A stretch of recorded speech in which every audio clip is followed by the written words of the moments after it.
Olá, boa noite. Seja bem-vindo a mais uma Academia da Alma. Estou aqui acompanhado da Aline, né? Já tem cadeira cativa. Oi, boa noite, tudo bem? Quando eu convidei a primeira vez a Aline, ela falou assim, não, a Lúcia tem mais jeito para isso e tal. Então vou aproveitar a oportunidade, vou fazer um convite público, né? Ah, ótimo, Para a legal. Lúcia. Isso Né? mesmo. Aí quando eu for falar com ela pessoalmente, já vi na Academia da Alma, pastor. Isso, tá gravado. Então aí não tem como nem negar, eu fiz um convite público e tal. Isso. Muito bem, vai ser um prazer ter você aqui, Lúcia. Então, nós estamos aqui dando continuidade à nossa fala, à nossa conversa. Eu sempre gosto de chamar de conversa, porque essa é uma coisa que a gente conquistou aqui na Academia da Alma, que eu acho muito bacana, né?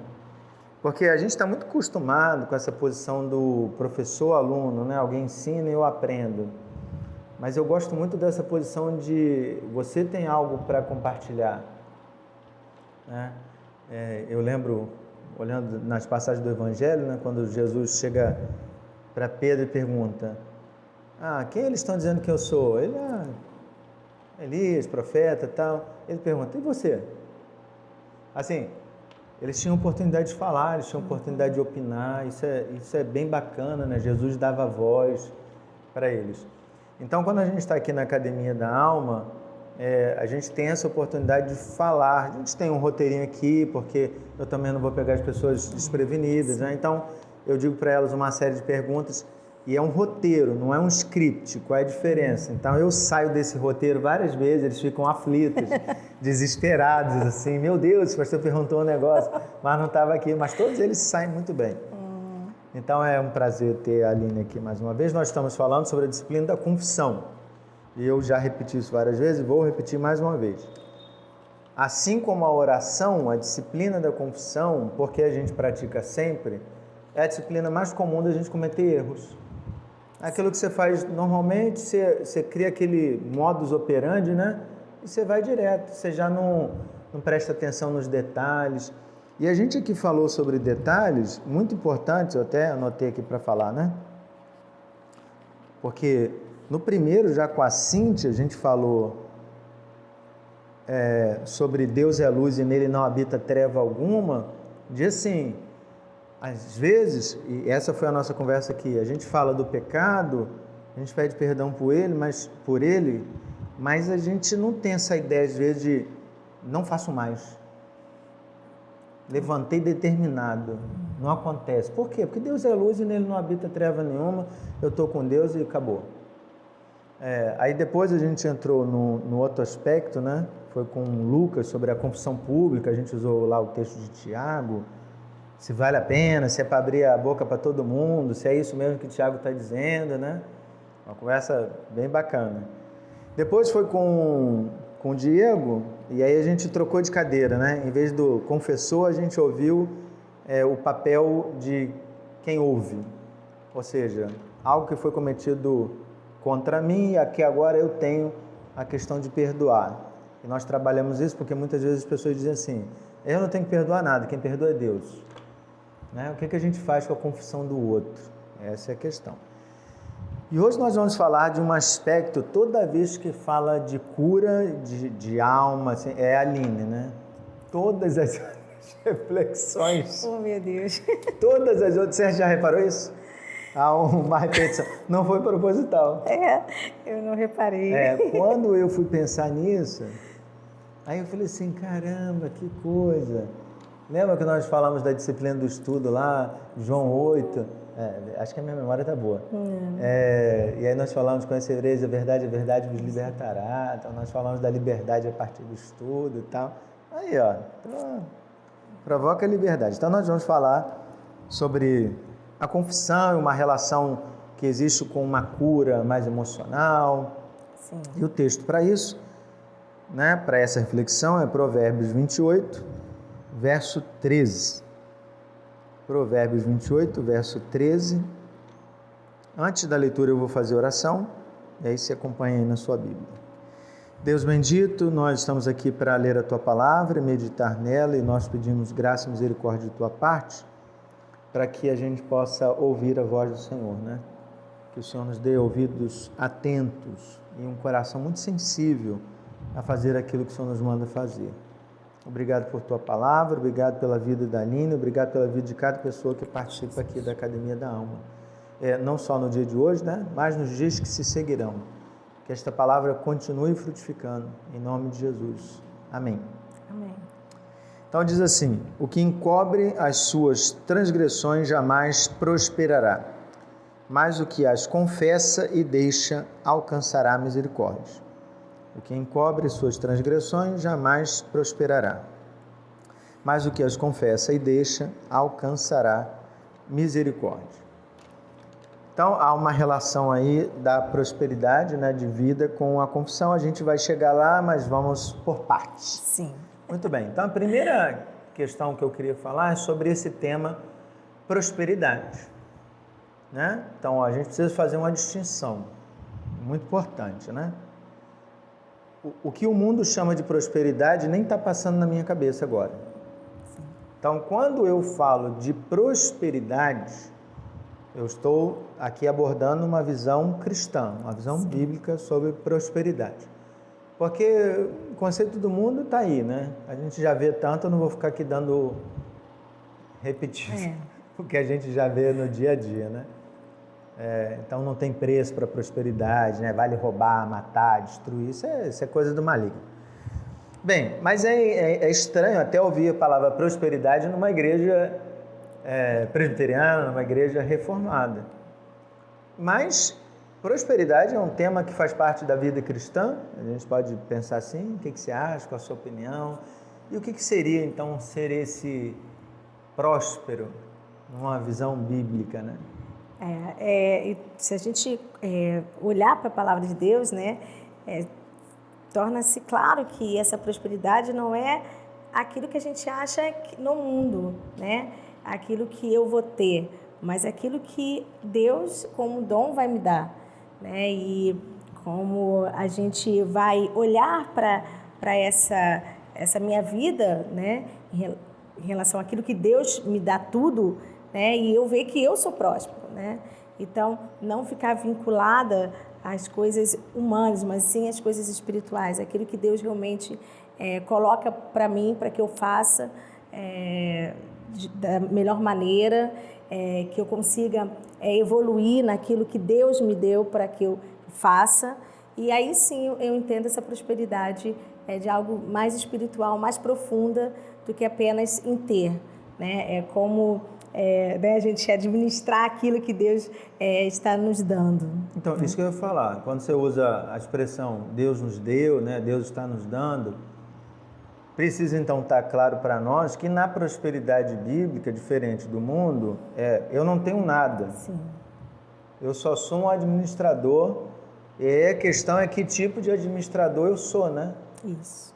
Então eu posso ter pouquíssimos recursos. Quantos personagens bíblicos tiveram poucos recursos, né? João Batista, eu fico pensando quantas mudas de roupa João Batista tinha, né?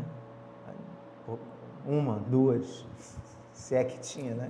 Comia gafanhoto e mel. Jesus não tinha nem onde reclinar a cabeça, né? Ele tinha uma casa em Cafarnaum, que a gente sabe que não era dele, que ele comprou e tal. Como é que chegou até ele, né? Doado pela família, alguém emprestou e tal. Mas estava lá. Mas temos também personagens bíblicos muito ricos, como Jó, né? Um homem riquíssimo, cheio de posse, Salomão, riquíssimo. Então, o que entra em jogo na prosperidade não é eu ter mais ou menos, né? É eu ser um bom administrador. Sim, você saber o que você tem, né? É muito e é importante. E aí você tira essa visão de o mais e o menos, né? O que eu tenho que administrar, eu tenho que ser, tem que ser próspero, né? Tem que fazer aquilo ali... Uma boa administração. Uma boa administração, né? Dar frutos daquilo que eu tenho, né? Assim, o que eu posso fazer, administrar e aquilo ali frutificar. Então, ser próspero na visão bíblica é administrar bem. Administrar bem. Você falando até me lembrou de outro texto, né? A parábola dos talentos. Nada disso está no roteiro, tá, irmãos? Viu? A gente segue, a gente já saiu do roteiro. Em algum momento a gente vai voltar. Isso. Parábola dos talentos, né? Um recebeu 5, outro 2, o outro 1. O que tinha 5 multiplicou, excelente administrador, né? Quem disse que era fácil multiplicar 1 por 1, né? O cara tem que ser um bom administrador, porque aplicava na bolsa, sei lá o que ele fez, né? Para fazer isso. É mercado de risco. O outro tinha 2, multiplicou, ganhou outros 2, mas o que tinha 1 foi um péssimo administrador. Ele não é condenado porque ele recebeu pouco. Ele é condenado porque ele pegou o que Deus deu e enterrou. Então, a palavra final do servo bom e fiel é, ok, você administrou o que eu te dei. Isso. E, né, assim, servo bom e fiel, né? Fiel àquilo, né? Assim, ao que Deus nos dá. A gente reclama muito, né? Uhum. A gente não vê o quanto Deus nos dá e que é muito, que é bom, e a gente enterra, né? O que eu tenho não é bom, eu quero mais, eu não, né, isso aqui não vale a pena. Então, a gente acaba, né, enterrando mesmo, né? E se a gente pensa na ótica da administração, quanto mais Deus nos dá, mais responsabilidade cai nos nossos ombros, né? Isso. A quem muito é dado, muito será exigido, né? Muito será cobrado. Então, assim, olhando para você, meu irmão, você está pedindo a Deus mais. Dado o coração que você está fazendo, né? Porque é mais responsabilidade, é mais coisa para dar conta. Isso. Porque, como disse Paulo a Timóteo, para esse mundo nada trazemos e dele nada levamos. Então, no final, aquilo que você valorizou a vida toda que era teu, nunca foi seu. Então, sempre foi de Deus, a gente só tem que entregar, e Deus falou assim, e aí, administrou? Aí você, não, tá aqui as propriedades. Não, e os filhos que eu te dei? Isso. A sua esposa, seu marido, né, os seus dons. Eu não vi você fazendo nada na minha casa. Isso aí. Ai. Tem gente com dom enterrado aí. Isso aí. Quem tem ouvidos, ouça. Muito bem. Então, já falamos de prosperidade. Prosperidade bíblica é ser um bom administrador. Só que aqui ele diz que há uma relação entre a prosperidade e o pecado, né? A confissão. Uhum. Quem cobre as suas transgressões jamais prosperará. É um alerta, né? E não é só um alerta, é um fato, né? Ele diz assim, há uma possibilidade de não prosperar. Não prospera. Não prospera. Jamais prosperará. Isso. E aí? Como é que a gente trabalha esse negócio aqui? Como é que a gente entende esse negócio aqui? Porque você entende que, né, quando você não avalia a sua vida em relação àquilo que você, né, assim, tem como pecado, não entende que a confissão é importante para que você se liberte, né, das suas questões, e que você consiga ver essa graça que Deus derrama sobre você. Se você não tiver essa prática de confissão, de ver realmente a realidade, né, quem você é, você realmente não vai prosperar. Você não vai conseguir ver aquilo que Deus te dá como bênção, como algo maravilhoso, como algo importante.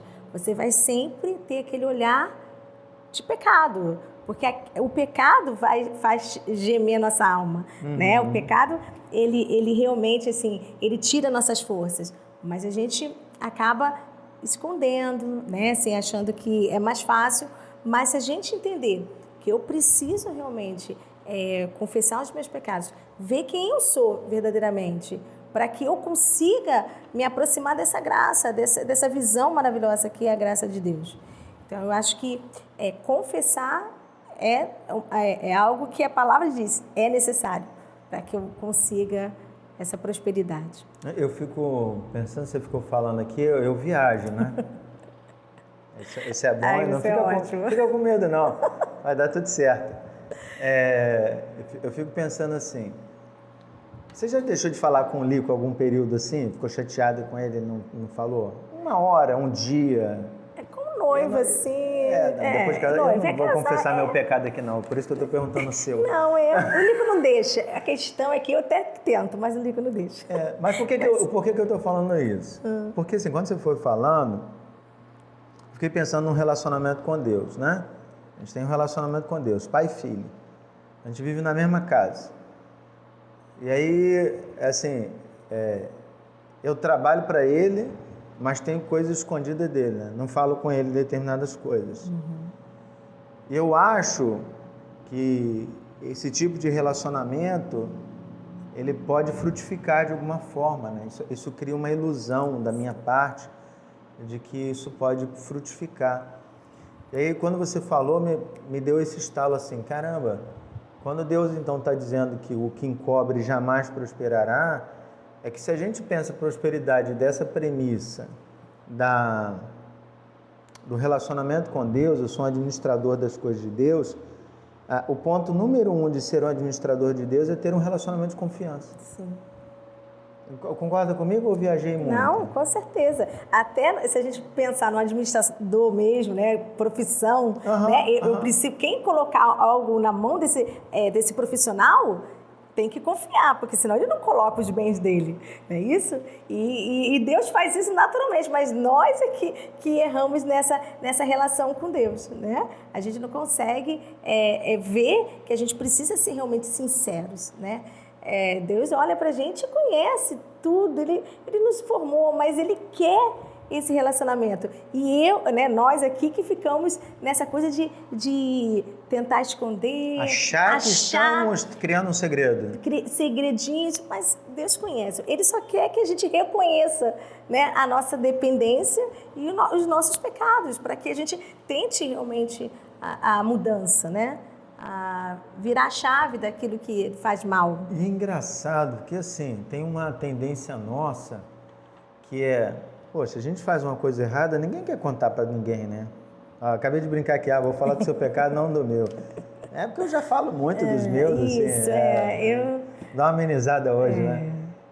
Mas quando a gente cria essa coisa de segredo, é porque de alguma forma esse pecado nos envergonha.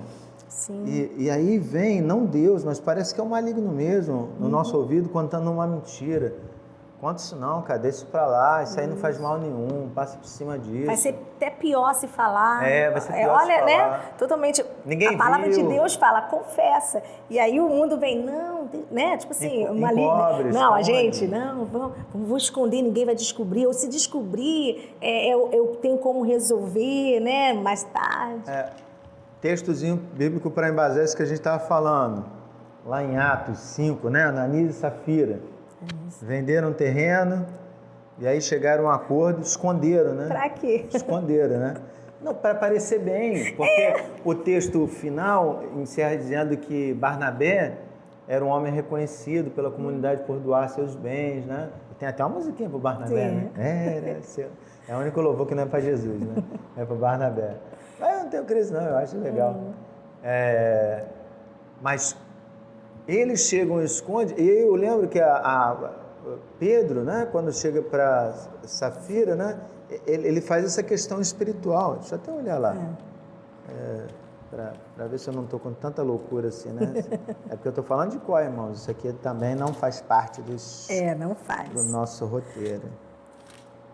Então, Atos 5, lá, versículo 3, está até marcadinho na minha Bíblia, Olha. Então disse Pedro, Ananias, por que encheu Satanás teu coração? Então é um engano, né?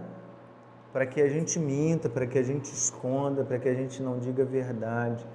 Então, todas as vezes que a gente esconde uma confissão, né, eu fiz algo errado e eu não tratei esse pecado de alguma forma, eu fingi que fui bom moço, né? Todo mundo acha que eu fui bom moço, né? E eu não digo para as pessoas, realmente eu fiz isso, pensei naquilo. A gente não tem noção de que a gente está impactando o relacionamento com Deus. Sim. Né? Porque a gente, o tempo todo, né? A gente se engana, né? Em tentar não resolver as nossas questões, né? E principalmente confessar é você se libertar dos pecados, é você olhar e falar assim, ter a oportunidade de escutar de Deus, assim, faz diferente, né? Essa atitude não foi legal, você tem a oportunidade de ter uma atitude diferente. Então, assim, você se abrir nesse sentimento de confissão, porque eu fico pensando que, como você falou, é uma prática que a gente faz, né? mas eu acho que poucos fazem em casa. Eu acho que a gente começa... Mais de culto, né? Mais de culto. A gente ora, a gente, né, tem vários momentos com Deus, mas às vezes, ou muitas das vezes, né, esse momento que também seria importantíssimo, né, a gente não faz em casa. E aí eu fiquei pensando, acumula tudo para o domingo? De repente eu até esqueço. Certamente, e aí eu vou falar pessoalmente, né? Certamente, se você não tratou isso durante a semana, você não vai lembrar disso. Não vai. E você não vai ter realmente, você não vai falar a verdade, você vai esconder. Ou né? então você vai ser generalista, né? Sim, tipo... Perdoa todas as minhas falhas. Minhas falhas, aquilo que eu nem sei direito. Nem lembro. Nem lembro. O Senhor conhece meu coração. Não é? E, assim, e aí a gente acaba enterrando certas coisas desnecessárias. Né? E a gente precisa ter essa prática realmente viva, com o objetivo de... Eu acho que tira peso das nossas costas, né? E não coloca, quando a gente fala, né? Mas vai dar um problema maior, é melhor ficar assim, porque ninguém sabe. Mas existe um peso, né? E a gente confessando, a gente vai nos libertar desse peso. Só que a gente prefere, né, aquela esconder, né, assim, né, de Deus para realmente manter uma situação que é uma grande mentira, né? Porque o pecado é uma mentira. E é engraçado porque assim, quando a gente junta as duas reflexões, né, prosperidade e confissão, uma ao lado da outra, não parece ter sentido nenhum. Prosperidade, vida financeira, administração, o que tem a ver administração com confissão? Né? Mas a Bíblia une as duas coisas. E aí eu fico pensando aqui comigo, puxa, eu enquanto discípulo de Jesus tenho que ter noção, e aí eu vou fazer uma afirmação, quero perguntar se você concorda, né? Ou como é que a gente responderia isso? Pecado não confessado trava a minha vida. Trava. Eu não vejo onde travou, mas travou. E aí as coisas dão errado em tudo. Casamento não está bem, filho não está bem, vida com Deus não está bem, no trabalho não está bem, mas eu nem lembro daquela situação que eu vivi, daquele pecado que eu passei por cima. Deixei para lá. E na minha cabeça, assim, o que tem a ver, cara, que eu fiz com a minha mãe, né? Com isso aqui, nada, não tem nada a ver, uma coisa é uma coisa, outra coisa é outra coisa. A gente deve pensar assim, então, que o pecado realmente cria uma trava? Sim, cria, e é algo que, né, como eu comecei a pensar sobre o Salmo 32, quando ele fala que aquele, né, assim, aqui, que Davi fala, né, assim, que eu escondi os meus pecados e o meu corpo geme. Olha só, meu corpo geme e eu sinto o peso da mão de Deus, trava, né? Amasso, o meu corpo está gemendo, quer dizer, gemendo de dor, quer dizer, só pensar assim, está gemendo, está triste, está desanimado, tá, né? Tá sem força, eu tô... É interessante que, olha como é que o exemplo aí que você disse do Davi, não focando no pecado dele, mas é um bom exemplo para a gente perceber que em determinado momento, quando o Davi cometeu o adultério com Batseba, ele não sentiu nada. Sim, foi bom, né? Não foi legal? Não, e ele seguiu a vida. Como se nada mandou matar o cara. Isso. Pecado sobre pecado. Isso aí. Aí seguiu a vida, o Natan tem que chegar para ele com a historinha toda, né? O cara tinha uma ovelhinha só, o outro tomou, e ele lá todo santarrão, né? Tem que matar um cabra desse. Né? É você, Davi. Você, esse cara. Mas ele não se via. Não. Então há sim possibilidade da gente encobrir o pecado, né? Fingir que ele não está ali e seguir a vida. Mas o que aconteceu com o próprio reinado de Davi? Sim. Entendeu? Gera consequência. Lembro até alguns domingos, né, atrás, quando Wesley pregando, ele falou sobre a questão da palavra dita por Deus, né, para Davi, que a espada não sairia da casa dele, né, por conta das atitudes que ele teve. Então, assim, Deus leva muito a sério esse relacionamento com o pecado. Sim. Tem um outro texto também que me lembrei, Isso aqui eu anotei, né? Malaquias é um texto que a gente sempre lê, né? Malaquias 1 é o último livro do Antigo Testamento, né? Tem um pecado acontecendo lá, muito comum, que ninguém confessa nada. Deus é que tem que reclamar, né? Porque ninguém percebe. No verso 8, Malaquias 1, verso 8, Deus diz, né? Quando trazeis animal cego para sacrificardes, não é isso mal? E quando trazeis o coxo ou enfermo, não é isso mal? Ora, apresenta-o ao teu governador. Acaso terá ele agrado em ti e te será favorável? Diz o Senhor dos Exércitos. Então, Deus está reclamando com o povo que o povo está entregando o resto, né? Sim. E o povo não percebe isso. Mas aí o que eu acho interessante que eu queria citar? É que quando ele cita, né, aquela expressão de trazer todos os dízimos à casa do tesouro, o que Deus está falando, né? Aí no capítulo 3, no verso 10, ele diz assim: trazei todos os dízimos na casa do tesouro para que haja mantimento na minha casa e provai-me nisto, diz o Senhor dos Exércitos, se eu não vos abrir as janelas do céu e não derramar sobre vós bênçãos sem medida. Eu acho que o maior erro é as pessoas linkarem essa bênção de Deus a só trazer o dízimo. Sim. Porque o que Deus está condenando aqui em todo o contexto é assim: vocês fazem um monte de troço errado e vocês esperam ser abençoados. Isso aí. É como fosse a prática, né? A prática. Vocês trazem animal cego, coxo, e também não trazem o dízimo, e vocês acham que eu tenho que abençoar. Isso aí. Então, Deus não está aqui falando do dízimo, Ele está falando desse encobrir pecado. Sim. A gente tem isso por prática, né? Isso deveria ser rompido. Bem, continuando, né? Eu posso então dizer que esse pecado precisa ser confessado? É quase uma obrigação. Você não gosta de obrigação? Não, não gosto. Não gosto. Gosto, por isso que eu ia falar... Porque para mim não tem problema obrigação, porque a vida, né? A gente vive assim, não, né? Eu acho que desde que a gente entenda numa obrigação de... prazer, uma obrigação. Não, é algo importante para o meu relacionamento com Deus. Sim, com Deus, isso mesmo. Mas eu vou botar uma palavra essencial. Uma obrigação de lei. É essencial. Essencial.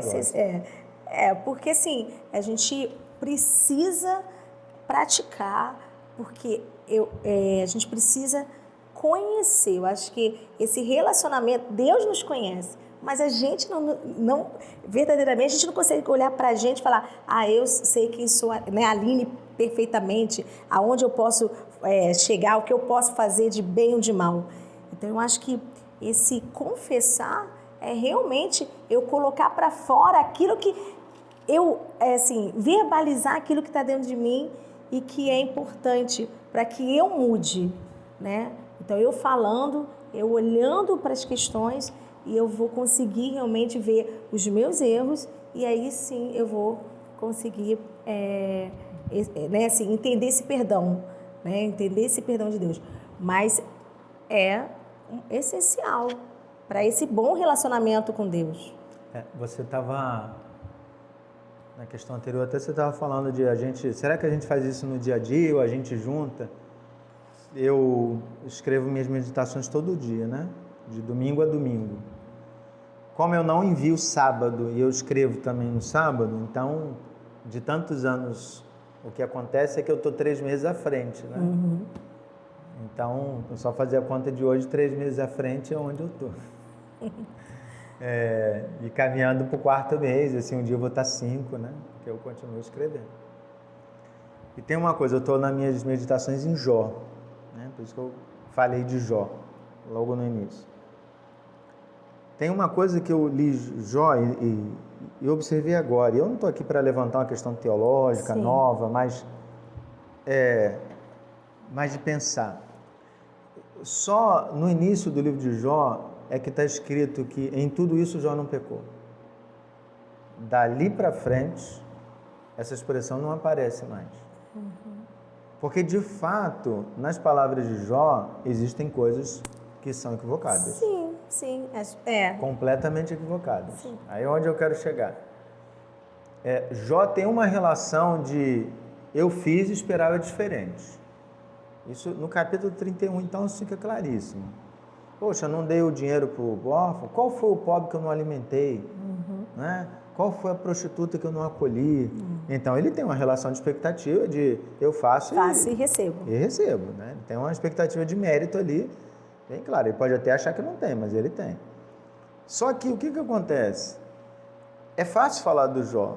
Então, uma coisa que eu tenho na meditação é, quando eu recebo esse confronto, eu sempre faço a pergunta, e quando eu fui assim? Várias vezes. Aí, nessa hora, na minha meditação, eu sempre paro e peço perdão a Deus. Assim, Senhor, o Senhor está me mostrando, com todas as letras, que eu também já tratei o Senhor assim. Então, aqui, ó, eu não estou falando do Jó. As pessoas sempre acham, né? Até uma amiga que mandou assim, poxa, você podia aprofundar mais, fazer referência. Eu falei, cara, eu nunca escrevi a meditação para alguém. Ela é sempre sobre mim. Sobre mim. Sobre o meu coração estar diante de Deus. Então, eu aprendi que não tem como. Quando Deus coloca uma coisa diante de mim, assim, ó, você precisa abandonar essa relação de expectativa e mérito. A gente tem um ato defensivo, eu falo isso porque eu vejo meus irmãos, né, dizendo assim, não, eu não tenho isso. Todos nós temos. Sim. Nem que seja assim, ó. Tem. Não é assim, não. É todo mundo na mesma proporção. Só que aquele que se controla um pouquinho mais. Mas realmente. E a gente reconhecer, né? As nossas falhas. Caramba, assim, eu errei nisso. Eu sou assim. E o que eu posso fazer para não errar mais, né? Então, o que eu posso fazer dali em diante? Não é só me desculpa. Eu sempre falo com as crianças, para com esse negócio de me desculpa. Não, pai, me desculpa, mas eu, a partir de agora, vou fazer isso. Beleza. Agora, me desculpa, pai. Eu falei assim, olha, Deus é muito misericordioso. Então, eu não estou nesse nível, não. Então, precisa vir algo mais. Assim, eu preciso... E como eu não vejo o coração de vocês, eu preciso saber que vocês realmente entenderam e estão tomando alguma atitude. Mas sabe o que eu acho mais bacana para a gente encerrar? Depois disso, eu vou fazer minhas considerações finais. Você pode pensar nas suas considerações finais. Sabe o que o texto encerra? O que encobre as suas transgressões jamais prosperará. Mas o que as confessa e deixa alcançará misericórdia. Misericórdia. Então, prosperidade e misericórdia. Se você não ficou atento, parece aquele negócio, né? No alto da montanha, passa boi, passa boiada, que vontade de chupar uma bala. Isso, nada a ver. Tecnicamente, não tem nada a ver, porque a gente se pegou na prosperidade. Isso aí. Aquilo que a gente acha que é prosperidade. Isso. Então, o que Deus está falando aqui sobre alcançar misericórdia? O que você entende assim? Alcançar mesmo aquela... entender aquela graça de Deus, favor de Deus. Favor de Deus sobre nós, né? Apesar de tanta dificuldade, de tanto, né? Senhor, eu escondi, Senhor, eu não reconheci, Senhor, eu pequei, né? Pequei. E você perceber, né? Como a gente fala, né? Misericórdia, aquilo que eu merecia receber e eu não vou receber. Por esse Deus me olhar com esse amor que a gente não consegue, né? Assim, a gente consegue imaginar, mas não é aquilo verdadeiramente que é o amor de Deus, porque é tão grande. Mas você olhar e falar assim, apesar de tudo, Deus vai lá, né? Olha pra gente e não pesa a mão como a gente, mesmo falando que a mão tá pesada, mas não é tão pesada, né? Então não tem nada a ver com prosperidade financeira. Nada a ver. Tem a ver com prosperidade no relacionamento com Deus. Com Deus. As coisas que né, o que eu tenho com Deus, né? E a gente, olhando o texto, né, assim, fica tão bom claro. E agradável, porque eu fico imaginando a gente o tempo todo nessa vida, né? Buscar alguma coisa que não vai fazer nenhuma diferença. Não serve para nada. Não serve para nada. Assim, o dinheiro é bom? Nossa, é bom. mas só o dinheiro e a família, né? E o amor e o carinho, né? Então, assim, se a gente entender que o que a gente precisa mesmo, e é o que a gente aprende, com a graça a Deus, porque nós estamos aqui na igreja, é entender esse amor de Deus, né? Essa graça derramada por nós, essa misericórdia que Ele tem, né, pelo povo dele. Então, isso realmente faz a diferença na nossa vida. E a gente entender que, assim, as questões que, né, assim, quando Jesus veio, Ele não veio para resolver questões, né, vamos dizer assim, humanas no sentido. Ele está falando da salvação, Ele está falando de algo assim transformador. E a gente continua olhando esse Jesus, achando que Ele vai me dar alguma coisa de financeiro, que eu vou ser muito feliz se eu alcançar, né, um sucesso. E, na verdade, a gente já tem o sucesso, que é a salvação, que é estar no reino dele e ter essa oportunidade de entender. Eu tenho pecados, eu preciso confessar e eu vou ser muito mais feliz, né? Eu vou ter paz. Amém. Bem, eu vou fazer minhas considerações aqui. Você pode pensar aí nas suas para a gente encerrar? Não, se você quiser, né? Não. Então, para mim fica claro nessa conversa que a gente teve hoje que eu preciso olhar para a minha vida e perceber que às vezes algumas coisas estão travadas, né, emocionalmente, estão travadas financeiramente, às vezes estão travadas em outras perspectivas, porque o meu relacionamento com Deus está quebrado. Então precisa ficar claro para nós de que a gente não consegue seguir a vida se o relacionamento com Deus não está bom. A gente até tenta fazer isso, né? Mas não dá. E você estava falando aí, eu lembrei de uma coisa que eu falei para os meus filhos. Eu tenho uma admiração muito grande por alguns personagens, né, bíblicos. E um deles é Moisés. E tem uma fala tão sábia de Moisés. Deus estava muito chateado com o povo e falou para Moisés assim: tá, cara, você vai com o povo, mas vai sem mim. Tá, eu vou dar vitória para vocês, mas eu não vou estar com vocês não. Estou cansado de vocês. E aí Moisés olha para Deus e diz assim: Senhor, é melhor então a gente não ir, porque se for para ir sem o Senhor, eu não quero não. Assim, cara, que sabedoria, mano. Eu preciso da tua presença. Então, nos perdoa que a gente errou, mas a gente não pode seguir sem o Senhor. Isso. Então, a mensagem de hoje toma muito cuidado. Talvez você está brincando aí com a sua vida com Deus e você acha que isso não é pecado. E você continua estudando para um concurso, né? Porque você acha que essa é a sua prioridade de vida. Né? E você abandonou Deus, tal. Você pegou seus dons e botou numa gaveta bem... Você nem sabe onde guardou mais. Entre as meias, cueca. Sei lá onde você botou seus dons, né? Porque você não tem mais tempo. Você nem acha que isso é pecado mais. Mas aí a sua vida começa a degringolar e você vai tentar resolver isso com aconselhamento pastoral, terapia, remédio, tudo. E talvez é tão óbvio. Corrige o que está errado no seu relacionamento com Deus. E as coisas automaticamente vão se alinhando. É óbvio. Eu falo isso olhando para você. Você pode não acreditar, mas é assim que se resolve. Verdade. Bem, essa é a minha fala. Você tem alguma coisa para falar para encerrar? Não, tá perfeito. É aquilo que a gente coloque no coração, que a palavra de Deus é perfeita para nós, que não vamos negociar, né, com o pecado, não vamos brincar, né, com o pecado, vamos realmente levar a sério essa vida, porque essa vida espiritual, né, assim, a gente precisa cuidar dela, né, e a gente acaba não levando muito a sério, né, achando que não vai ter consequência, né, algum fardo, tristeza, devido a esse falta de olhar, né, mais profundo para o pecado. Bem, muito bom bater papo com você. Do roteiro todo eu falei só umas 2 perguntas, o resto foi tudo no improviso, meu Deus. Mas foi bem. Aline, você ora para nós, para a gente encerrar? Claro, então vamos. Grandioso Deus e eterno pedido Pai, te louvamos porque estamos aqui, Senhor.